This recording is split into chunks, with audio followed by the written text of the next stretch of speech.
24 iyun 2025-ci il bir vacib və təcili xəbəri diqqətinizə çatdırıram. Sabahınız xeyir olsun. Zəhmət olmasa burada üstəgəl işarəsi var. Bir dəfə vurmaqla kanalımızı takip edin.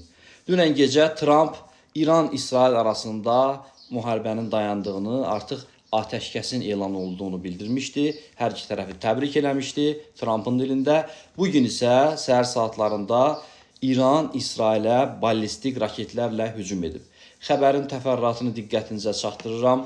Demək, dəyərli izləyicilər, İran raketi İsrailin cənubundakı Beer-Şeva şəhərində yaşayış binasına düşüb. Bu haqda İsrailin N12 telekanalı məlumat yayıb. Məlumata görə zərbə nəticəsində bir neçə nəfər yaralanıb. Bir son dəqiqə məlumatında isə İsrail ordusu vətəndaşlarına çağırış etməyə davam edir. Bir müddət əvvəl İrandan İsrail ərazisinə doğru atılan raketlər müəyyən edilib. Müdafiə sistemləri təhlükənin qarşısını almaq üçün fəaliyyət göstərir. Komandanlığının göstərişlərinə əməl etməyə davam edin. Komandanlığın.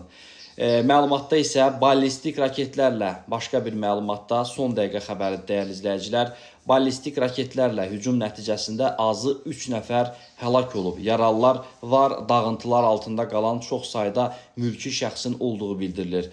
Bu xəbər dəyərli izləyicilər 9-un xəbəridir. Bundan sonra nələr baş verəcək? Son dəqiqə xəbərlərini diqqətinizə çatdıracağıq.